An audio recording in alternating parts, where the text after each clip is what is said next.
स्वागत है आपका मीडिया हाउस राजस्थान में। इस वक्त मैं मौजूद हूँ जिला कलेक्ट्रेट कोटा में, जहाँ पर बीजेपी के सांसद प्रत्याशी ओम बिरला ने अभी अपना नामांकन फाइल किया है, नॉमिनेशन फाइल किया है।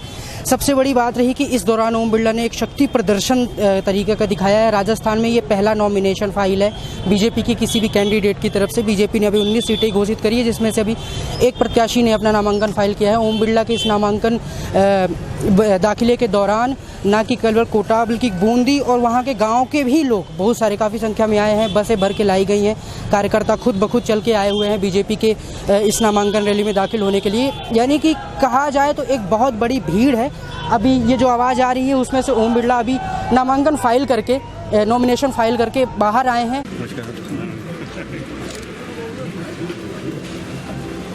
आज नामांकन के साथ फिर कोटा बूंदी की जनता से मैं आशीर्वाद लेने आया हूँ। मुझे भरोसा है कोटा बूंदी की जनता मुझे पुनः आशीर्वाद देगी। आपकी रैली की तुलना अमित शाह जी की नामांकन की रैली से करने लग गए, भीड़ देख के लोग, ऐसा कुछ? जनता का प्यार स्नेह होता है, रैली भीड़ ये सब अलग चीज है, लेकिन जो विश्वास 2003 से कोटा की जनता ने मुझे दिया है, 2003, 2008, 2013, 2014 लगातार मुझे यहाँ की जनता ने प्यार स्नेह विश्वास और आशीर्वाद दिया है। मुझे भरोसा है कि फिर मुझे कोटा बूंदी की जनता आशीर्वाद देगी और नरेंद्र मोदी जी को प्रधानमंत्री बनाएगी। पहले से मैं जीत की उम्मीद कभी नहीं बताता कितने वोटों से। मैं कह सकता हूं कि 2014 से ज्यादा देश में लोकसभा की सीट आएगी और देश में एक दल की बहुमत की सरकार बनेगी। ये चुनाव 2014 से भी ज्यादा प्रचंड लहर का चुनाव है।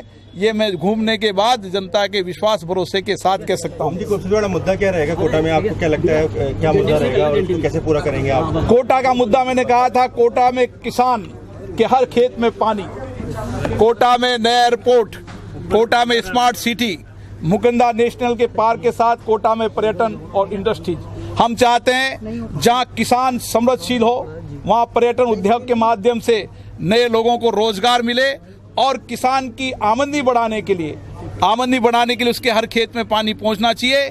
प्रधानमंत्री सिंचाई योजना के तहत आने वाले 5 साल के अंदर इस हाड़ौती की हर खेत में पानी पहुंचेगा, हर व्यक्ति को पीने का पानी मिलेगा। क्योंकि गांव में जाता हूं आज भी फ्लोराइड का पानी मिलता है। मुझे विश्वास है कि सरकार ने कहा था कि 2022 तक हम हर गरीब के घर में चूल्हा देंगे, उसका पक्का मकान देंगे, उसको पीने का पानी देंगे, लाइट देंगे। हर गरीब के घर में उजाला करने का काम प्रधानमंत्री जी ने निर्णय किया है। 2022 तक इस देश की तकदीर परिवर्तन करने का काम। एयरपोर्ट का मुद्दा तो पिछली बार ही था, बड़ा वादा था ऐसा माना जा रहा है और आपके विरोधी कह रहे हैं कि पूरा नहीं कर पाए। 10 साल कांग्रेस की सरकार रही, उन्होंने हवाई सेवा के लिए 1 इंच काम नहीं किया।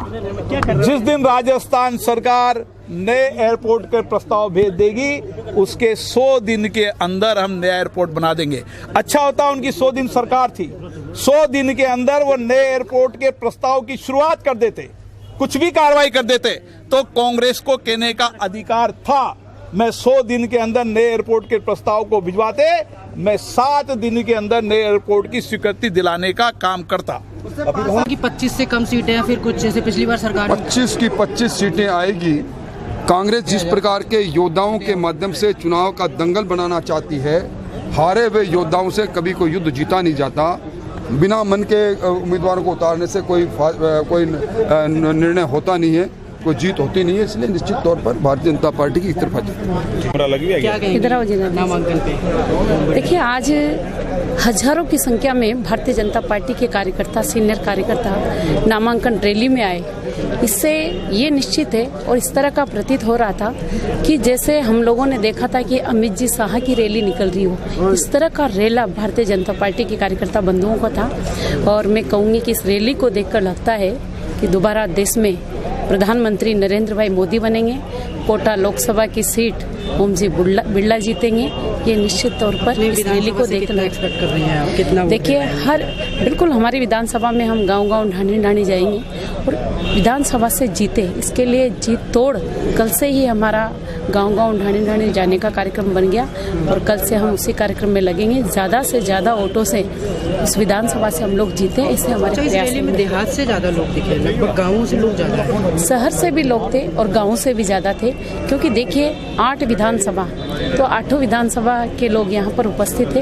हम ये नहीं बोल सकते कि शहर के लोग कम थे, शहर के लोग भी काफ़ी संख्या में थे और शहर जो कोटा है वो तो भारतीय जनता पार्टी की आत्मा है और हमने देखा है जनसंघ के समय से। अच्छा, एक सवाल और, अभी वर्तमान में जो 2-3 विधायक हैं वो बीजेपी सांसद प्रत्याशी के अगेंस्ट, वो पार्टी के कार्यालय भी जा चुके हैं कि हम अगेंस्ट में। देखिए पूर्व विधायक की बात करेंगे तो मैं मानूंगी, वर्तमान विधायक कोई विरोध में नहीं है। देखिए वो भी भारतीय जनता पार्टी के कार्यकर्ता हैं, मैं आपको फिर बोलूंगी वो भी साथ रहेंगे और सब मिलकर भारतीय जनता पार्टी को यहाँ से जिताएंगे। गाँव का जमघट यहाँ पर लगा हुआ है, चाहे वो रामगंज मंडी विधायक मदन दिलावर हो, चाहे वो कल्पना देवी लाडपुरा विधायक हो, चाहे वो केशवराव विधायक चंद्रकांता मेघवाल हो, मतलब सभी बड़े नेता। और अगर राज्य के बड़े नेताओं की बात करें तो विधानसभा में उपनेता और पूर्व मंत्री राजेंद्र राठौर और जो जयपुर के पूर्व मेयर और सांगानेर से वर्तमान में विधायक अशोक लाहौटी, पूर्व कृषि मंत्री राजस्थान सरकार के प्रभुलाल सैनी।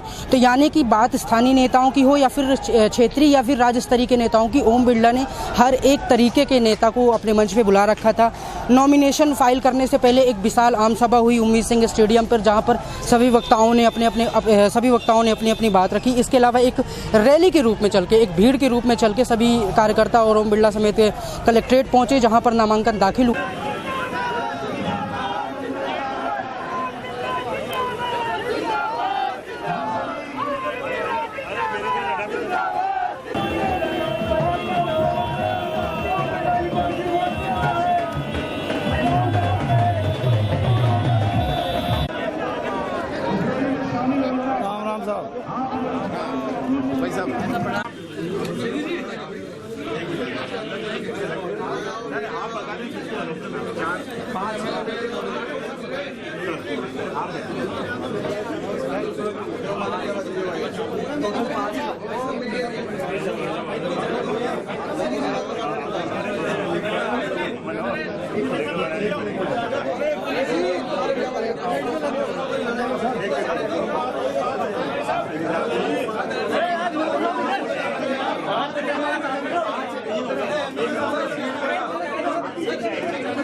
स्वच्छ भारत स्वच्छ अभियान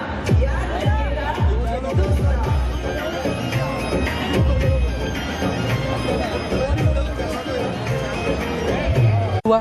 तो कुल मिला के ये कहना होगा कि अभी भी कहीं ना कहीं मोदी को लेके और बीजेपी को लेके एक्साइटमेंट आम जनता में देखने को मिल रही है। 2014 के जैसे ही एक बार माहौल फिर से बनता दिखाई दे रहा है, लेकिन ये कहना मुश्किल होगा कि यहाँ पर कांग्रेस कमज़ोर है, कोई पार्टी कमज़ोर है। ओम बिरला अभी जैसा आप देख रहे हैं यहाँ पे नारे लग रहे हैं, तो ये अभी नॉमिनेशन फाइल करके निकले हैं। मीडिया हाउस राजस्थान ने आपको सारी अपडेट्स लगातार दिखाई। सबसे बड़ी बात कि राजेंद्र राठौर ने जो हनुमान बेनीवाल के बीजेपी में शामिल होने पर उन्होंने एक सीधी सी बात कही कि पार्टी का नेतृत्व सीधे के सीधे उनकी सर आंखों पर है। हनुमान बेनीवाल ने आज बीजेपी ज्वाइन कर ली है, तो बीजेपी का जो पावर है वो अब कहीं ना कहीं बढ़ गया, क्योंकि नागौर से चुनाव लड़ेगा। तो इस वक्त हम जिला कलेक्ट्रेट से आपको दिखाने की कोशिश कर रहे थे कि किस तरीके से ओम बिरला का नॉमिनेशन फाइल हुआ, कौन कौन से नेता आए, कौन कौन से बड़े नेता आए, स्थानीय प्रदेशी सभी नेता।